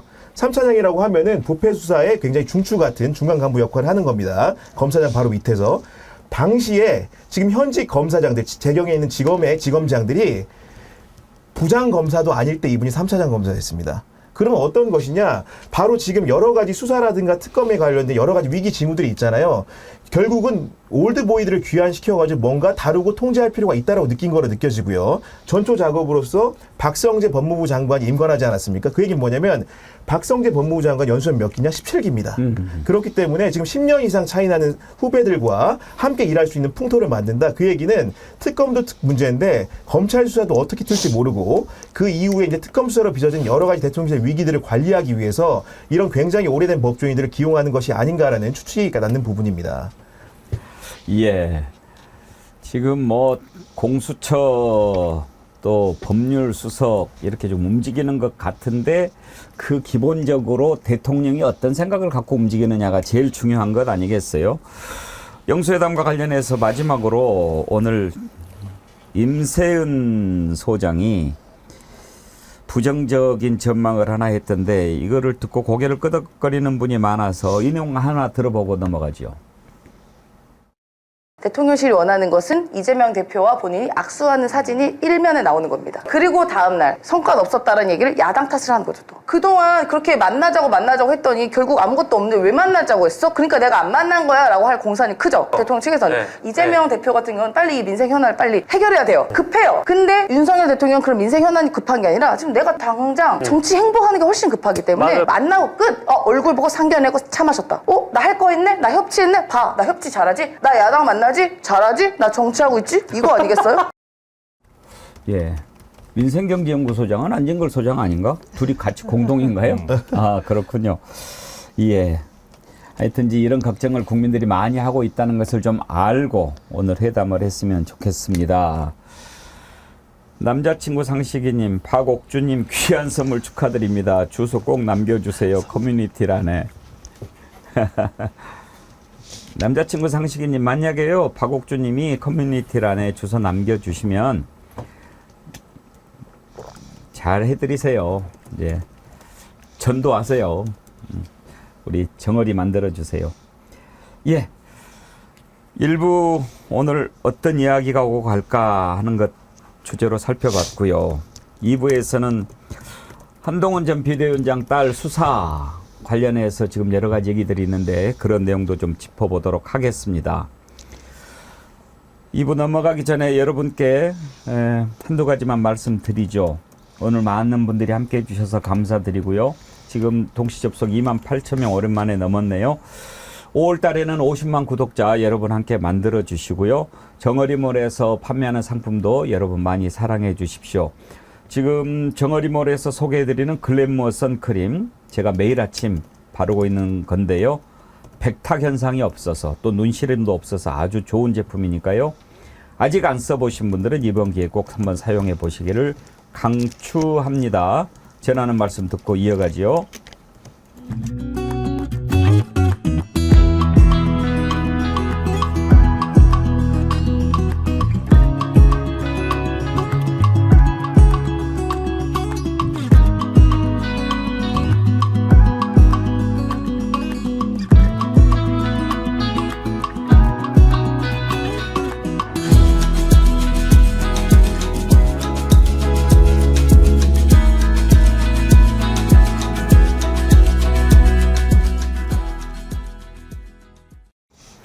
예, 그리고 이번 기회에 이 선크림, 글래머 선크림 1+1 사시면 이치앙명주 파란 리본 브로치 같이 보내드린다고 하니까요.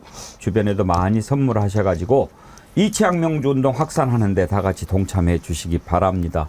전현 대변인 토요일 날 오후에 광화문에서 집회 열리잖아요.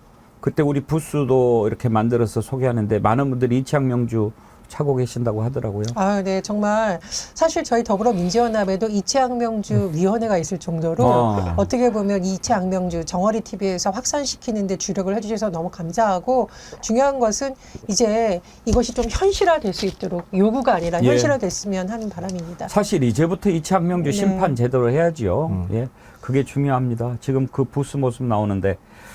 한동훈 딸 수사 관련해서 짚어보기 전에 이치앙명주 얘기가 나왔으니까 최수근 상병 관련한 거 한 가지만 더 짚어보고 가지요. 이번에 영수회담에서 얘기가 나오든 어쨌든 이거는 반드시 추진해야 됩니다. 박정훈 대령의 어머니 목소리를 우리가 오랜만에 듣게 됐는데 한번 들어볼까요? 저도 아직까지 국민의 당원이에요. 절대로 이 미련을 버리지 않았어요. 이 나라를 잘해야 되겠다 이 생각을 가지고 참 안타깝게 생각을 하고 이러는데 이게 대통령 사람이 누구라도 잘못할 수도 있잖아요. 그렇죠. 혹시라도 뭐 어떤 경로 참 이 일에서 그러시는지는 모르지만은 잘못을 했더라도 털어놓고 이렇게 해서 내 생각이 잘못했다. 국민들한테 사과만 하시고 또 정리할 거 하시고 몇 분들이 다 그 연로가 돼 있으니까 그렇게 해서 하루속히 그래도 있잖아요. 박정훈 대령이 정말로 잘못한 게 없고 일방적 이렇게 됐다면 좀이라도 인정을 하신다면은 기소를 풀어주셔야죠. 풀어주시고 온 국민들이 기다리는 그거잖아요. 그러면 대통령도 이 국민들이 분노가 사그라져요. 왜냐면 지금 문제는 박정훈 대령이 있잖아. 기소대가 있는 게 더 문제예요. 그렇죠. 지금 얘기 들어보면은. 예, 어머니가 아들을 박정훈 대령 이렇게 이야기하는 것 자체도 얼마나 그 아들을 자랑스러워하고 긍지를 갖고 있고 그런가 느낄 수 있는데 사실은 이게 문제의 본질은 그거 아닙니까? 이태원 참사하고 다른 것은 어떻게 이렇게 엄청난 희생이 났는데도 대통령이 사과 한마디 제대로 하지 않고 책임지는 모습을 안 보이느냐 하는 건데, 최수근 상병 사망 사건 수사 외압은 조금 결이 다르죠. 제대로 수사를 했고 법대로 처리하려고 하는 것을 왜 못하게 막고 그걸 뒤집으려고 했느냐. 그래서는 안 되지 않느냐. 적어도 당신은 법과 원칙을 얘기해왔던 사람이 아니냐. 구경현 기자, 그게 본질 아닙니까? 네, 맞습니다. 최수근 상병 사건의 본질은 결국은 당시에 어떤 지시로 그 경찰에 이첩을 하려고 했던 박정훈 대령의 온전한 조사 내용들이 형해화되고 곡해되는지가 핵심입니다. 그렇기 때문에 국민 여론이 들끓는 것도 결국은 순직한 장병의 죽음을 추모하기 위해서 수사를 통해 밝히려는 영역들을 명명백백하게 밝히지 못하고 혼탁하게 됐다는 지점들, 이런 부분들의 국민의 동조 목소리가 높고, 결국 박정훈 대령의 어머니가 저렇게 절절한 절규를 하시는 것도 그런 부분에서 아들을 너무나 신뢰하기 때문에 저런 얘기를 하시는 거라고 생각이 됩니다. 근데 참 많은 분들이 의문을 갖는 거잖아요. 아니, 그러니까 사병이 숨졌어요. 그럼 그거에 대해서 책임질 사람이 있으면 책임지게 하면 되는 거 아닙니까? 물에 들어가지 들어가라고 시킨 사람이 있는 거 아닙니까? 이전에는 수풀도 그러니까 조사를 못할 정도로 그렇게 했던 상황이라는데 사단장이 들어가라 그래서 들어갔다는 증언이 나오고 있잖아요. 그럼 사단장이 과하게 그렇게 했으면은 사단장 책임지게 하면 될 거를 왜 이렇게 정권에 명운을 거는지 모르겠어요. 이게 무슨 뜻이겠어요? 대통령 지시가 없었으면 이게 안 되는 거예요. 어찌됐든 간에. 저는 이 최상병 관련한 문제는 보수 정권이 몰락하느냐 아니면 제대로 보수 정권이 정신을 차려내느냐를 보여주는 굉장히 상징적인 거겠죠. 우리나라에서 군대에 자식을 보낸 부모님들의 마음, 또 군 복무 중인 군인들의 마음, 또 그 사람들을 기다리는 친구들과 연인도 있을 거고 가족들의 마음을 한번 좀 대통령실과 여권이 깊이 들여다봐야겠습니다. 구명조끼를 왜 안 입혔냐? 이거 사실상 살인행위 아니냐라고 그 유가족들이 울부짖으면서 했던 말들이 다 공개가 됐었습니다.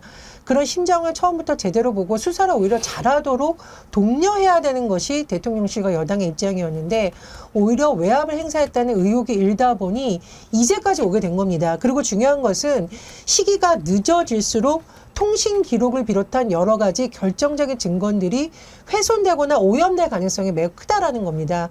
그렇기 때문에 지금 야당에서 특검을 요구하고 있는 것이지 정략적으로 이용한다라고 해석을 할 수가 없는 영역이에요, 이 부분은. 그래서 저는 이 문제에 있어서 국민의힘에서 아주 일각에서 찬성 의견이 나오고 있는데, 5월 2일 본회의에서 반드시 통과시켜야 된다. 그렇지 않았을 경우에 저는 솔직하게 말하면 실명 공개하라고 하고 싶습니다. 찬반을 누가 했는지, 본인의 정치 인생에서 내가 여기에서 찬성했는지 반대했었는지 여당 의원들의 기록처럼 솔직히 남아야 된다. 이런 정도의 생각까지 듭니다. 관련해서 좀 속보를 전해드리면은, 오늘 원래 국회의장 김진표 국회의원 주재하에 오전 11시에 민주당의 홍익표 원내대표와 그리고 그다음에 이제 윤재욱 국민의힘 원내대표가 만나기로 돼 있었는데 그 회동이 결렬이 됐습니다. 그 이후에 지금 다시 오찬회동을 하자고 해가지고 점심을 먹으면서 논의하자고 하는데, 결국은 5월에 임시회를 30일간 열리는데 2일과 28일, 2일이라는 것은 일단 최상병 특검법을 한번 통과를 시켜보고 그 다음에 만약에 제2요건을 행사할 경우에 28일 한 번 더 표결을 하자는 거거든요. 그런 흐름들을 여하간 국회에서 결자 해지를 해야 하는데, 지금 국민의힘의 태도를 봤을 때는 굉장히 일정을 잡는 것조차도 순탄치 못하다. 이렇게 설명드릴 수 있을 것 같습니다. 지금 국민의힘에서는 최상병 특검 안 된다, 지금 그렇게 하고 있는데, 만약에요, 이번에도 거부권을 행사를 하고 제 의결을 하게 된다고 그러면 어떻게 표가 달라질 가능성 없다고 보십니까? 아니, 달라질 가능성이 있어요. 이번엔 굉장히 위험해요. 그러니까 지금 일단 국회 부의대에 있는 최상병 특검법을 5월 2일 국회 본회의에서 상정해서 표결 처리하겠다는 거 아닙니까? 일단 법안은 통과될 가능성이 매우 높아요. 본회의만 열린다면. 그럼 법안이 통과되면 15일 이내 윤석열 대통령이 거부권을 행사해야 되거든요. 거부권 행사하고 난 다음에 28일 본회의가 열리면은 그게 마지막 국회 본회의일 거예요. 그때 제1을 할 텐데, 다시 표결에 붙일 때, 지난번에 김건희 특검법 나왔을 때도 그때도 마찬가지였지만, 그때 국민의힘이 전부 똘똘 뭉쳐가지고 100석 조금 넘게 버텨줬거든요. 지금 198명이기 때문에 그 국민의힘이 100석 조금 안 돼도 거부권을 행사할 수 있는데, 문제는 뭐냐면 그때도 공천을 다 현역들한테 주는 과정이 있었단 말이에요. 그렇게 했던 이유는 불참자가 나올까 봐 걱정했던 거예요. 왜냐하면 출석 의원의 3분의 2거든요. 만약에 이번에 낙천자들이 아이 나 마지막 국회 본회의에 안 나갈 거야 이렇게 해버려가지고 한 대여섯 명 안 나오고요. 당내에서 반란표가 거기에 한 3-4표가 더 나와주면 제가 볼 때는 거부권 이거 무력화돼요. 만약에 거부권이 무력화되는 순간 윤석열 대통령 그냥 바로 레임덕으로 들어가는 겁니다. 네. 저거. 하나 더 설명드리면은 특검법이 재의결되려면 재적 의원 과반 출석의 3분의 1 찬성인데 지금 현재 정수와 무관하게 현재 그 의원은 총 296명입니다. 그렇기 때문에 전원 출석한다고 가정을 했을 때 3분의 2 선이라는 게 99 해가지고 지금 198명 이상의 찬성표거든요. 지금 야당표라고 할 수 있는 것들이 범야권이 180명 가량이에요. 그렇기 때문에 생각보다 20표 정도만 확보를 하게 되면은 이 법이 대통령의 거부권 행사에서 통과될 수 있는 겁니다. 그런데 지금 보면 낙천자들 포함해서 아까 김성환 평론가 얘기하셨던 것처럼 아예 그 모수가 줄어들 수도 있고요. 그리고 낙천자 상당수가 지금 원외에서 22대 활동을 기약하는 상황이거든요. 그렇기 때문에 그 20표라는 수가 생각보다 많게 보이지만 실제로 표결에 들어갔을 때는 굉장히 적은 숫자로 비칠 수도 있다. 이렇게 좀 설명드릴 수 있을 것 같습니다. 그냥 그 20표가 아니라 출석 의원의 3분의 2가 돼야 그렇죠. 되거든요. 그러니까 그 중에서 일부 불출석해버리거나 예. 아니면 반대표를 던지거나 이러면은 상황이 완전히 달라질 수 있다는 거예요. 지금 이제 표단속을 하면서 국민의힘은 단체 행동으로 이렇게 움직일 가능성이 굉장히 높거든요. 근데 그 민주당에서 본회의에서 상정해서 표결을 할 때는 기명투표를 해야 되거든요. 근데 제의를 할 때는 무기명으로 가는 거예요. 제의할 때는 부담 없이 던져도 된단 말이에요. 누군지 잘 몰라요. 그럴 때는 지금 뭐 하다못해 안철수 의원이랑 몇 명은 아 이거 통과시켜야 된다고 얘기하거든요. 얘기하죠. 그렇게 해서 던지는 사람들이 거기에 조금 더 가세해서 한 7, 8명이 나오고 본회의 표결에 한 7, 8명이 불참해버리면은 제가 볼 때는 통과될 가능성이 있어요. 그런데 그렇게 선거에서 혼이 나고도 이번에 국민의힘 원내대표로 이철규 그 거의 추대 분위기로 가는 거는 참 이해를 못 하겠어요. 그러니까 여전히 원조 윤핵관이 당내 역학관계를 잡으려고 한다라는 걸 단적으로 보여주는 겁니다. 사실은 지난번 강서구청장 보궐선거 패배한 이후에도 당 인재영입과 관련해서 이철규 의원이 사실상 다 진두지휘한 것으로 지금 알려져 있는데 그 이후에 총선에서 이렇게 대패하고도 또 이철규 의원 원내대표 추대론이 나온다는 것은 여전히 여당에서 우리끼리만 똘똘 뭉쳐가지고 핵심 지역, 뭐 영남당이라든가 강원도당이라든가 이런 소수의 쪼그라든 당이라도 우리끼리의 권력만 잡고 가려는 게 아니냐라는 의심을 사기에 충분한 어떤 지점이라고 보고요. 한번 생각을 해보십시오. 황우여 비대위원장 체제 그리고 이철규 신임 원내대표 체제가 과연 국민이 변화를 바라는 민심을 담아낸다는 체조로 보일 수가 있을까요? 이거는 뭐 대통령의 레임덕 정도가 아니라 여권이 아예 민심과 손절하고 가겠다라는 걸로 해석을 할 수 있지 않을까 생각이 듭니다. 어쨌든 저는 오늘 영수회담을 끝까지 국민들이 지켜볼 텐데 대통령이 오늘 여론조사에 나온 지지율을 회담하시기 전에 꼭 좀 보시고 가셨으면 좋겠네요. 한 가지만 더 짚어보고 오늘 마치도록 하겠습니다. 한동훈 전 비대위원장 딸 스펙 관련된 것 논란이 됐다가 좀 조용해졌는데 근데 구교영 기자 지금 경찰이 그동안 수사해 왔는데 송치를 안 하기로 결정을 했다면서요? 그러니까 이게 뭐냐면요. 2020년 5월에 민생경제연구소와 개혁국민운동본부라는 단체에서 한동훈 위원장의 딸의 그 논문 대필 의혹을 제기한 겁니다. 그 단체가 뭐 밝혀서 고소고발을 한 게 아니고 당시 한겨레 신문에서 법무부 장관 검증하는 과정에서 이런 논란이 있다는 기사를 썼고 그 내용을 근거로 해서 그 부부와 뭐 딸이 공모해서 논문을 대필했다는 의혹과 함께 해외 웹사이트에서 뭐 에세이를 표절했다거나 봉사활동 시간을 좀 부풀린 것 같다거나 뭐 전문 개발자가 제작한 앱을 자체 제작한 것처럼 뭐 표장을 했다거나 이런 내용들을 굉장히 종합적으로 이제 고소고발을 했거든요. 당시에는 이제 불송치 경찰이 나왔는데 그 불송치 경찰의 근거라는 것이 당시에 그런 입시를 주재했던 기관들의 회신이 좀 이렇게 불분명하다라는 내용이었던 것 같아요. 그러니까 그 얘기는 뭐냐면 달리 얘기하면 제대로 수사가 된 적은 없는 것으로 보인다는 부분인 것이죠. 그런데 경찰의 수사심의위원회라는 게 있습니다. 뭐 어떤 거냐면은 뭐 입건의 적정성이라든가 송치의 적정성 같은 걸 따져보는 기관이어가지고 그 위원회는 외부의 그런 전문가 인력이 15명 정도 들어오고 경찰 내부 3명 정도 포함이 돼서 뭐 다수결 구조는 아닌 것 같은 합의제 방식을 택하는 것 같은데 이 사건을 불송치한 게 적정한지 아닌지 관계를 한번 따져보겠다는 거거든요. 그 얘기는 뭐냐면은 상황 반전이 있는 겁니다. 아까 말씀드린 것처럼 아직 제대로 된 수사가 된 적이 없기 때문에 정식으로 입건을 해서 제대로 해볼지를 따져보겠다는 것이고, 이 얘기는 달리 얘기하면 이 결과에 따라서 수사가 본격화될 가능성도 배제할 수 없다는 정도의 해석이 가능할 것 같습니다. 근데 뭐 이제 그 구속력이 없으니까 수사심의위원회에서 어떤 결정이 나오더라도 안 따르면 그만이긴 합니다만, 아니 그래도 김성환 평론가 적어도 국민들이 생각했을 때 어떤 뭐 의혹이 있어서 수사하면 정말 잘하는 거 있잖아요. 압수수색 한 번이라도 했나요? 안 했죠. 그것도 안 하고 무슨 겨우 송치하지 않겠다는 결정이 저쪽에다가 물어봤는데 답이 안 와서 수사를 못했다. 이게 납득이 되겠습니까?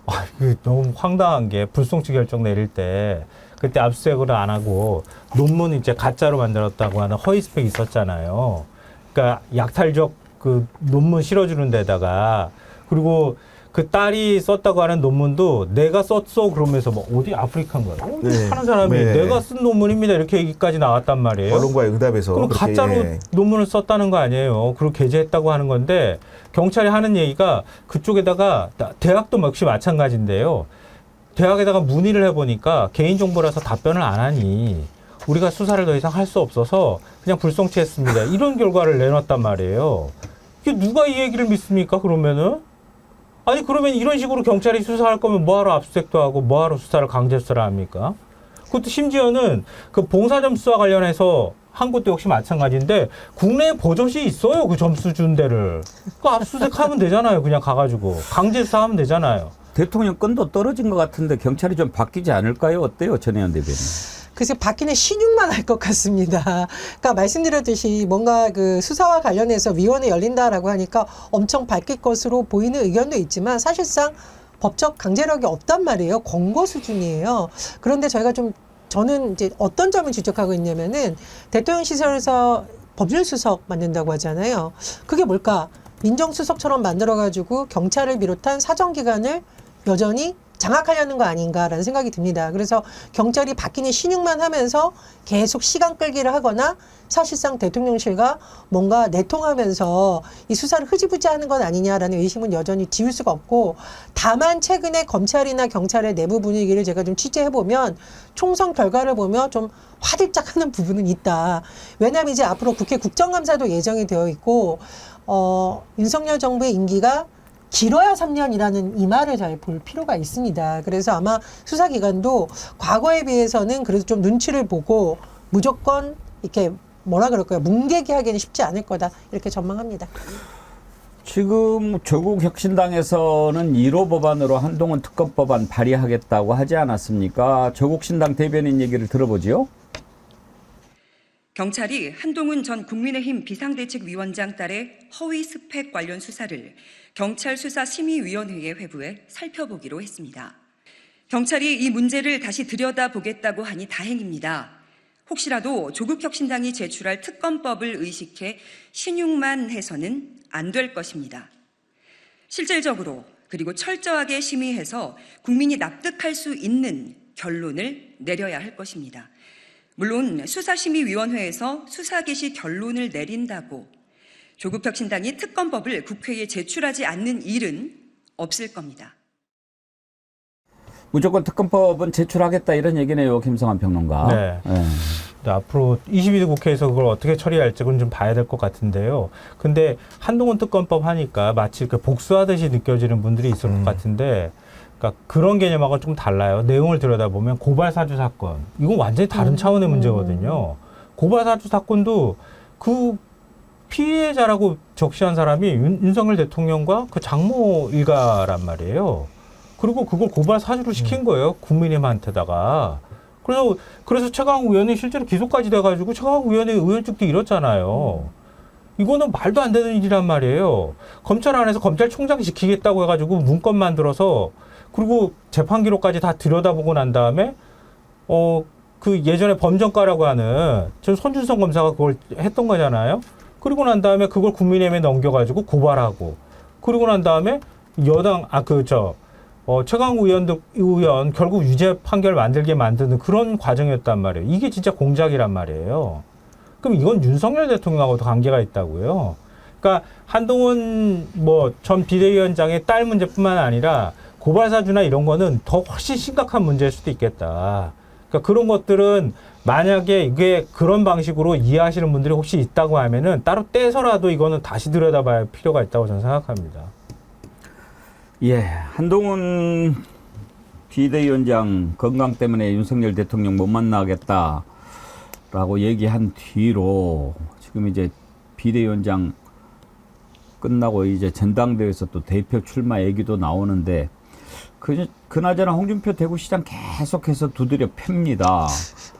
뭐 폐쇄자 얘기하고 이번에는 또 무슨 항성, 행성 이런 글을 올렸던데요. 그러니까 이런 거죠. 항성과 행성의 차이도 모르고 설치면 큰 낭패를 당한다. 행성이 자기 주제를 모르고 항성으로부터 이탈하면 우주 미아가 될 뿐이다. 이제 구경훈 기자, 네. 주제 파악을 해라. 너 그렇게 하면 완전히 너는 아웃이다. 그런 얘기인데 왜 홍준표 시장 저렇게 계속 한동훈 비대위원장을 하는 것 같아요? 정치부의 규준적으로 봤을 때는 기본적으로 여권 내 잠룡들의 움직임이 본격화되는 게 아닌가 싶습니다. 왜냐하면 총선에 워낙 참패를 했기 때문에 재건을 두고 결국 다음 대선이 누구냐에 따라서 굉장히 시선이 많이 모이는 거거든요. 홍준표 지금 대구시장 같은 경우는 전형적으로 윤석열 대통령은 띄워주면서 한동훈 위원장은 깔아뭉개는 태도를 취하고 있거든요. 그런 것들이 기본적으로 자기가 그 뭔가 지금 넘버 2지 않습니까? 한동훈 위원장이 지지율 상으로는. 그렇기 때문에 3위, 4위에 있는 본인이 2위를 일단 이겨야지 1위랑 붙어볼 가능성이 있기 때문에 그 가망성의 측면에서 집중을 한다고 보여지고요. 뭐 다른 후보 중에 오세훈 시장은 또 정반대 행보를 합니다. 오세훈 시장은 서울권의 낙천자들 굉장히 위주로 만나고 있거든요. 그런 것들 일련의 행위 하나하나가 결국은 대선 잠룡이기 때문에 이렇게 선택하는 자기 결단이다. 이렇게 좀 해석이 됩니다. 네. 한동훈은 근데 대표 출마할까요? 못할 겁니다. 제가 볼 때는 나오는 순간 죽을 것 같은데요. 지금 국민의힘 그나마 108명 된 게 다 내 덕에 됐다 이렇게 생각하고 있는 걸까요? 윤 대통령요? 아니요, 한동훈 위원장이. 그러니까 내가 나가면 될 거야 이렇게 생각하는 걸까요? 뭐 아니요, 그거는 아니겠죠. 지금 그러니까 본인이 살기 위해서 앞으로 대권까지 정치를 계속 한다고 생각하는 거잖아요.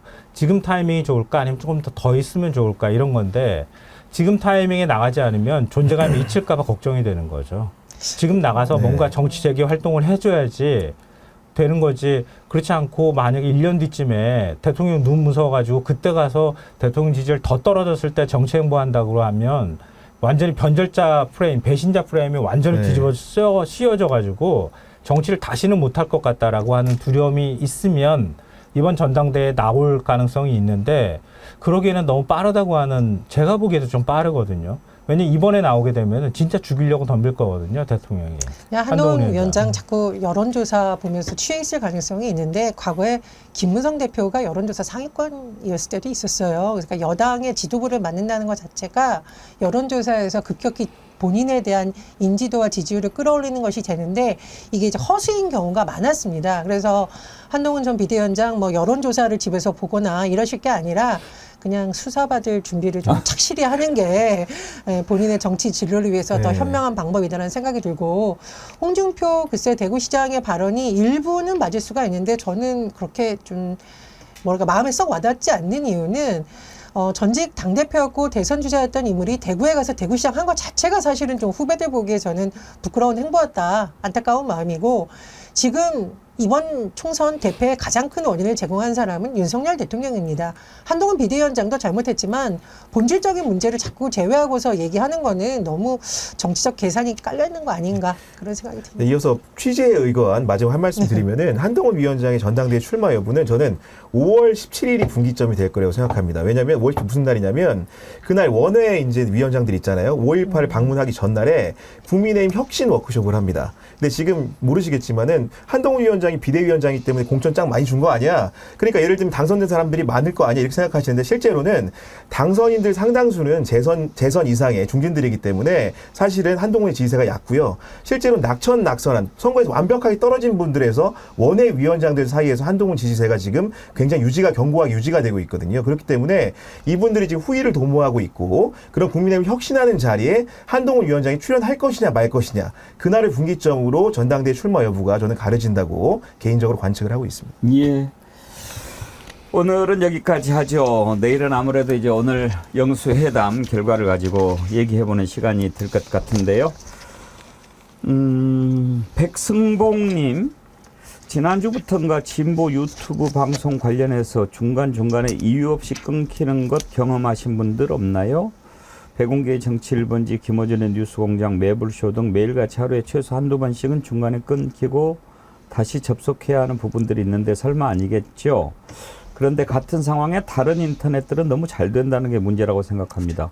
그런 게 있나요? 설마? 예. 마루님, 선크림 또 샀는데 이창명주 리본 왔어요. 감사합니다. 이정민님, 저도 선크림 구입했습니다. 리본도 받았습니다. 예, 이번에 글래머 선크림 구입하시면 이창명주 리본 함께 드립니다. 네, 오늘 함께해 주신 세 분, 전혜연 대변인, 김성환 시사평론가, 구교영 기자 세 분 수고하셨습니다. 감사합니다. 감사합니다. 네, 내일은 더 알찬 내용으로 더 힘차게 찾아뵙도록 하겠습니다. 내일 오전 11시에 뵙겠습니다. 감사합니다.